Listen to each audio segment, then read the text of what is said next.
It is happening, finally. After a year of planning,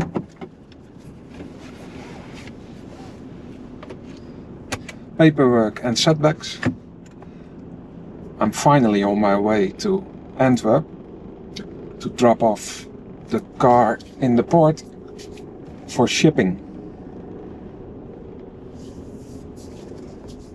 This marks the official start of the journey. Exciting and honestly a little uncertain. No more tweaks, no more test runs. I have done my part, but I can't control what happens next. Turn left onto A50. Leaving the car behind, exposed, open to chance, that makes me uneasy. I won't know if they drive my car on board until the ship has sailed. I dislike not being in control. Although I'm not at the road yet, something irreversible is about to happen. Now, with the car left behind the port gates, I'm sitting in the quiet that follows action. This must be okay. Hello everyone, I am René Baars. Welcome, and I'd love for you to join me on my South American exploration. I began with a vision, an overland adventure across South America. I pictured myself deep in the wild, navigating jungles, crossing wetlands, and tracing endless savannas. It was bold, ambitious, and I knew early on that the vision would need shaping. Plans had to adapt, expectations would shift, and one of the first real challenges? Shipping my car across the ocean. A journey before the journey.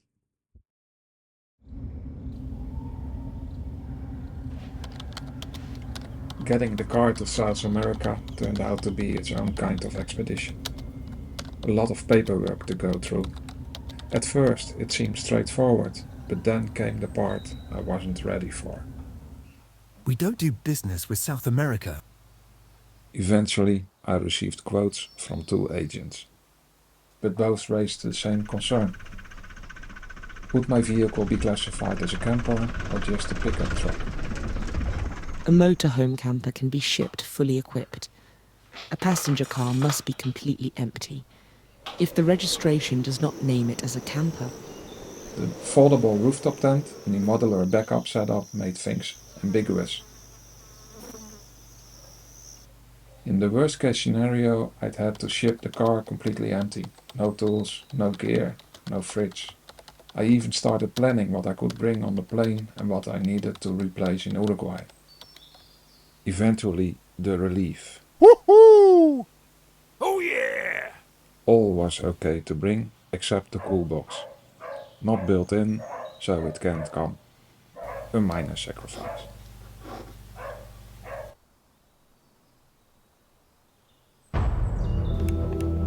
Then came another twist. In the past, vehicles with military colours have been rejected for shipment from Antwerp. Please send a photo. I let them know my car is greenish. They were going to check with the shipping company and get back to me. Shouldn't be a problem, but better to play it safe. Then days later. The colour could actually be an issue. Would shipping from Hamburg be an option for you? So the port might change. Another piece to the puzzle.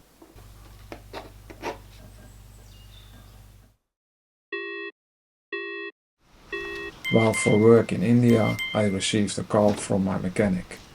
Bad news after bad news. Your car's DPF filter is gone, and your injectors have to be replaced. When you're off-grid, a breakdown like that can leave you stranded. And when you're alone, that's more than a minor inconvenience. It's a serious risk. Days turned into weeks, and the departure date loomed closer, forcing me to trust the process, even as frustration and impatience grew. Also, there might be damage to the snorkel, from when I hit the tree months ago. It wasn't just cosmetic, as I thought. The sheet metal damage might have compromised the system. My first damage, I hit a tree. Can they repair before departure? And what will it cost? This entire trip could be postponed, or worse.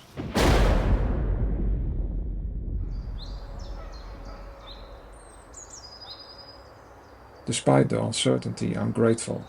Planning this journey has been a massive undertaking, and even with the setbacks, I've come a long way.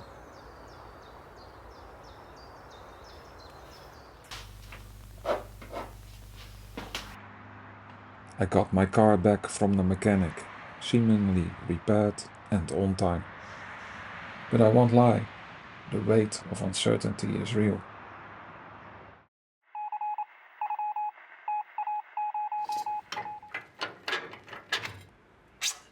On the technical side, I've been testing critical gear.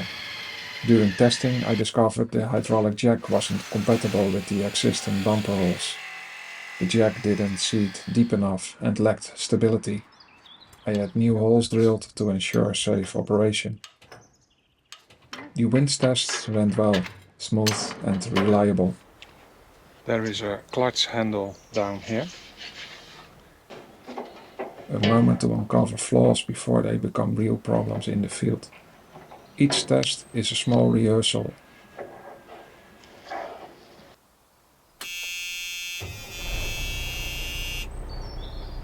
Fuel constraints added complexity. My diesel engine relies on ultra-low sulfur diesel and DEF, both difficult to source in remote areas. That forced some hard decisions. Bolivia, Colombia and Ecuador had to be cut. Peru remains a question mark. The mechanical hiccups back home didn't help either. I mapped out Toyota service centers along the route, just in case.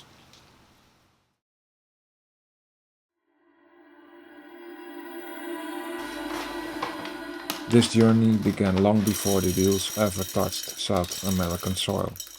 It started with forms, fittings, failed parts, and faith. Every obstacle, from bureaucratic uncertainty to mechanical setbacks, was a reminder. Adventure doesn't wait at the border. It begins in the chaos of preparation. Letting go of the car at the port felt like surrendering control. But maybe that's part of the lesson. In overlanding and in life, there comes a point where planning must give way to trust. I've done everything I can. Now the journey continues, not on the road, but in learning to let go.